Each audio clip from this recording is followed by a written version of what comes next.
Well, I'm gonna look at my comments. Okay, I need to find some background music for my videos. Yeah, anything from Japan I need to find covers of, like piano or something, because it's all copyrighted. And I wanted to use some Nier Automata music, except it's all really dramatic, and that's not a good feel for my videos. I need some, like, Marble Blasts, that's kind of lighthearted and good, that's comedy. The issue is I've used all this music before. I've used up all the good music. Like, I don't want to keep reusing stuff. You know what, here's the only option, I just have to play my own music. We just got this today from band class. That's James Swearingen, Eagle Crest. How are we gonna enjoy that one?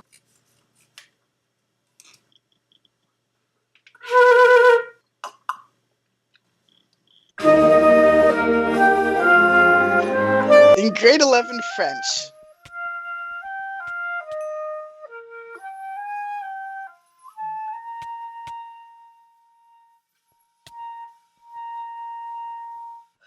Wait. So I was wondering if any of my fans out there know a person named Bort? No? Yeah, and that's a good thing. Bort is probably the worst name I've ever heard in my life, and I'm glad I actually have never heard of anyone actually named Bort. Wanna know why? Because it is a bad name, and if your name happens to be Bort, I don't want to offend anybody, right? Like, I don't want to make you feel bad, but your name sucks. You should blame your parents for naming you that awful, unspeakable name. I mean, this is the point where you should probably actually sue them for defamation, damage to your own character, because you walk up to someone, tell them your name is Bort, and they're not respecting you anymore. It's a terrible name. This is like on Watch Mojo's top 10 list, top 10 things that shouldn't exist. The name Bort. Man, just think, what's Bort backwards? Schwab. That's even worse than Bort. Like, if Bort is top 2 on the top 10 worst things list, then Schwab is number 1. It's so terrible. Words were not made to describe the not goodness. It transcends life and death and the universe, the matter of Bort. No one can handle this. That name should be illegal. No Bort allowed. Horrible. I don't appreciate this. Essa.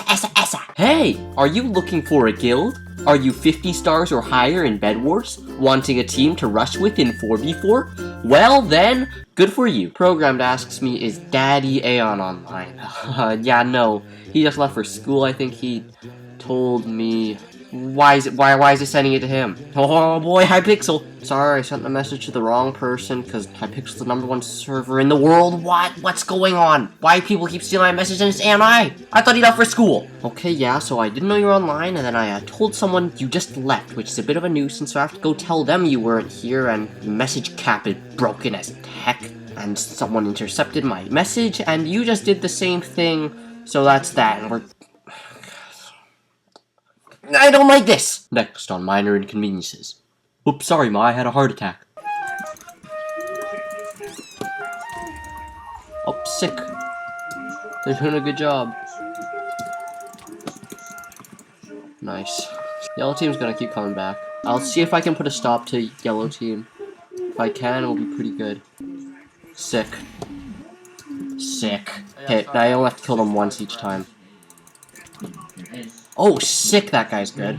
Okay, this might be easier said than done. Bow. We just like losing. We're always dying, having a good time. We keep sucking that game, not good at PvP. We suck at game, always losing, always dying. We dying fast. It's quick dying every day. Dying every day, bro. It's every afternoon. So we're dying now, and we're always losing, because yellow team's better than us, and we suck at game. It's okay, if you suck consistently enough, you'll win. That's Bedwars. Lol, you're pathetic. You're not legit, nor low-key. GG. Actually pathetic. Get over yourself. Oh my god, I was trying to be nice, dude. That was really scummy. I just went after them all games. Couldn't catch a break. Now they're treating me this way. I don't appreciate this. Let's send them a friend request. We'll see if we can, like, resolve our issues. They have our friend request disabled. I can see why they wouldn't have that many friends. Let's send one to their dad. Guess I'm never gonna speak to them or their son ever again. I don't know how they could think I'm hacking when I played so poorly. I thought I might tell some stories of back in like 2013 when MCPvP was about the biggest server on Minecraft. It had Hunger Games, Capture the Flag, Kit PvP, had its own custom factions thing. My brother, my friends, and I, we plugged hours into that server. It was a fun time. So I'm gonna go reminiscing back on the good old days. Mainly we would play their Hunger Games, and it was probably like among the first servers to adapt the concept from the book into Minecraft. To log into the server, you didn't have one set IP or one singular hub where you could access each individual Hunger Games server. Instead, you'd have to either have an entire server list, your entire server list filled with each individual Hunger Games lobby, or you'd have to direct connect to each specific lobby. And so how you do this, the staff team set up a website dedicated to which Hunger Games servers were open at the time, and it updated like automatically, instantly. So the server IPs would be like mchg.com.a, or mchg.com.b, mchg.com.c, and so on for the whole alphabet because they only had like 20 or so servers. And this was a popular place. These servers filled up fast. I remember we were even there when MCPvP was just starting out. They only had like 4 Hunger Games servers, so it would only go from A to D, and when that was like that, boy, you had to be quick to log on. So much more inefficient from how it's done now. Anyway, the actual game within the server was very cool. You'd start out in a randomly generated world, but it wasn't like regular Minecraft vanilla. It was tweaked so that in the random generation, it'd always be very flat. There'd always be like a swamp with tons of extra mushrooms, and we're gonna get into why that was. When you got into the server, you'd see a bunch of people running around. There was like a limit of 150 something people in each of these Hunger Games. It'd be like today's UHC, but without the no regen thing. So everyone's running around for like 10 minutes until the lobby filled up. And during this downtime, you'd be running around the map looking for where the swamp was. You'd mark the coordinates of that swamp and remember them for when the game started.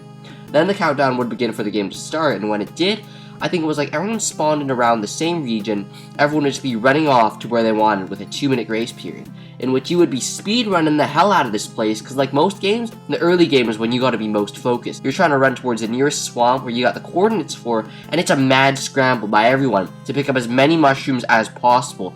I remember distinctly you'd be aiming for somewhere around 48 of both red and brown mushrooms. The reason is, this was I think the actual first server to use soup PvP. If you don't know what that is, it's basically you right click with a bowl of mushroom soup and it instantly reheals 3.5 hearts. So you stack your inventory full of soups. Like the first 2-minute rush is dedicated to run to swamp, get mushrooms, punch 5 wood down, make crafting bench, make bowls, make wooden sword, make stews. Your hands are sweating, man. Your hands are shaking. Because if you die, well, then it's not a super efficient system like we have today. It's probably going to be another 10-20 minutes before you get into another game and it starts. Who has that kind of time? Anyway, now, this is when you're either hunting people down or going mining. And as always, and as you try hard, I wanted to get as many kills as possible before I started mining. So when you're fighting people, there are 3 factors. 1, basic PvP. Left click, strafe, whatever. Do that and you win. 2, you have to like stupid weird fast hands do this weird hotkeying thing where you're like left clicking to hit the enemy, and then you have to hit your number keys every now and then, grab a soup from your hotbar, and right click to drink it to heal. And it shares a lot of similarities with today's potion PvP. So if the fights are artificially elongated because of all this healing, it got really intense, down to stuff like who can fill their hotbar with stew from the rest of their inventory faster, or who can toss out their extra bowls on the run. It was the original Sweatster game. Oh yeah, and the third factor? Hella messed up kits, dude. These kits were like completely whack, made no sense. They would be seen as very poorly balanced in today's gaming world. For example, the original Cookie Master kit. They would like break tall grass to get cookies, and if you eat a cookie, you get something like strength 5 for 10 seconds. So you punch someone, they die. You hit someone in full iron, you have a stone sword, they die. It was ridiculous. Not only that, I remember on the forums there was a massive fight, people trying to defend this Cookie Monster kit, saying it's balanced. I don't think in the history of ever, there has been a scenario where one-shotting someone 100 to 0 with a single strike was balanced. Well, guess that's Mindflex. There was another kit of the exact same function too. It was called Assassin. Basically, start the game with 5 something redstone. When you use them, they don't come back, but you right-click the redstone to consume it. It will give you strength 5 for 10 seconds again, same thing. So you can keep one-shotting people. Basically, it's just a limited Cookie Monster, because Cookie Monster, you just get infinite cookies from grass. So Assassin were at a very distinct disadvantage, really bad balancing flaw, but again, people still tried to defend this kit. It's terrible. Before I go on about the kits, let's talk about the mining. Oh, and yeah, at this point, if you had friends at all to play with, you'd probably be shouting your coordinates to them over Skype so you can meet up and mine together. Now, like most games like Bridges or The Walls, you'd be down in the caves mining for 26 iron exactly for your own person. That makes a full iron armor set and an iron sword. And it was sweaty down in the caves too, because sometimes you'd be mining near enemies and you'd engage in more sweaty PvP. The whole game was sweaty and stressful. Man, it was so stressful. It wasn't fun. I don't know why we played it. It's like League of Legends in that sense, I guess. Anyways, you have to be speedrunning your iron mining too, because like the supply drop in Mineplex survival games, there was a feast, a cornucopia, in MCPvP Hunger Games. It came at around like 40 minutes, it was a random time around there, but it was always in that range. It'd be announced in chat where its coordinates were, and everyone rushed there. So you got your iron armor, you'd get back out of the cave, fill back up on soups if you need to, you know, getting resources, all that good stuff. And if the feast had been announced yet, you went for that. If it hadn't, you had a compass like traditional UHC nowadays, you track the nearest people down. These fights were always scary, 1v1s were scary, even if you were good at PvP. At the time, I think I was pretty good, but it comes back down to the kits. They were so varied, they were so many, you never knew what to expect in each fight. The cannibal kit, they hit you, they give you like hunger too, so you need to have food in the fight outside of mushroom stew. The viper kit, same idea, you get poisoned when they hit you. Blatant PvP advantage, and if you were poor like us and had 0 kit, you had to rely on being good. The berserker kit, where if you kill an animal, you get strength 2 for like 30 seconds. So those people, they just camp near animals all game until someone approaches them and they can just win strength 2 is stupid OP. Times like that, you can just read someone's kit, like you know if they're berserker if they're just standing behind a sheep. Don't get any wrong ideas. Stupid kits like barbarian, give you a stone sword to start off the game. Oh yeah, that's useful after the 20-minute mark. These were like 1-hour games usually. Terrifying. Again, it's UHC basically. I'll talk more about kits again later when it's relevant for them. Anyway, say you survive to get to the feast. Massive battles here, my boy. 1v1v1v1v1v1v1v1s, and also they were teams. Like, no rules against teaming. The biggest I saw once, they had a 7-man team, all in iron armor. We got smoked. My biggest accomplishment was me versus a team of 3, all of us in iron armor. I won without a hitch. I'm so good, man. Biggest sadness was losing a 3v1 against a guy up in a tower, but the tower stories I'm gonna get to. Real pain.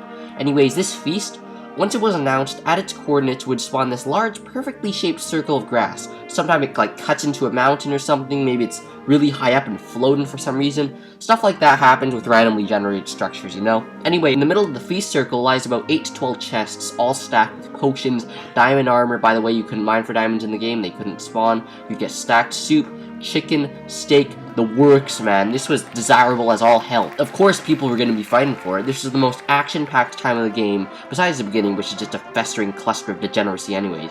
This was it, my dude. People building towers, trying to cheese you with their kits, crazy intense battles.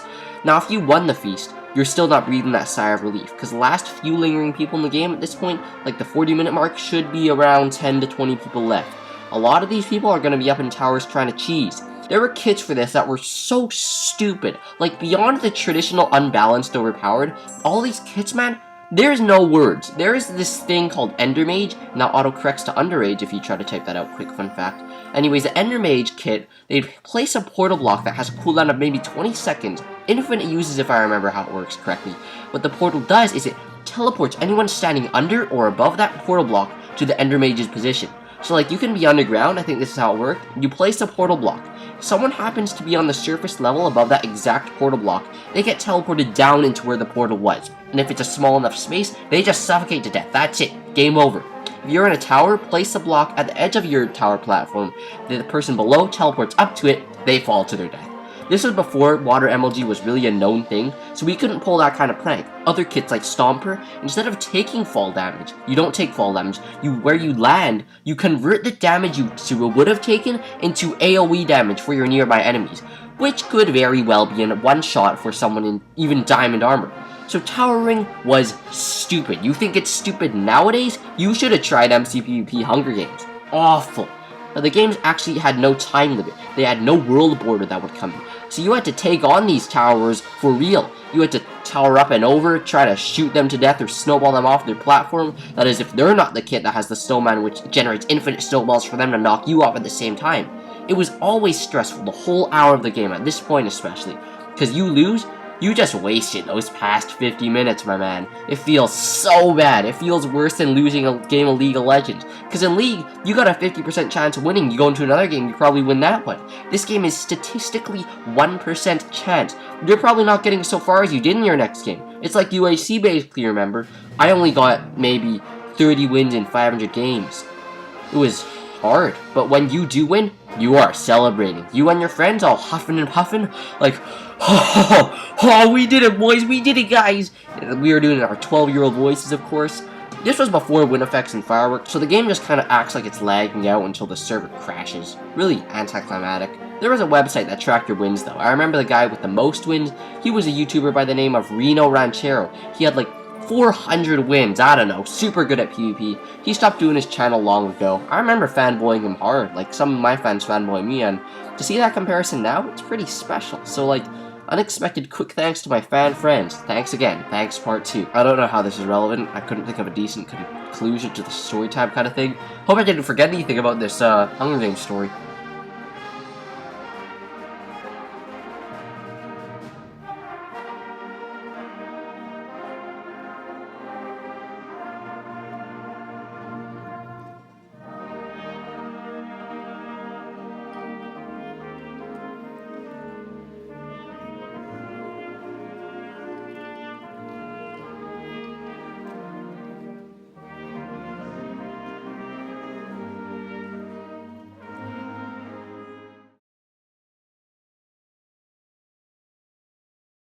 Make a candle out of your own earwax!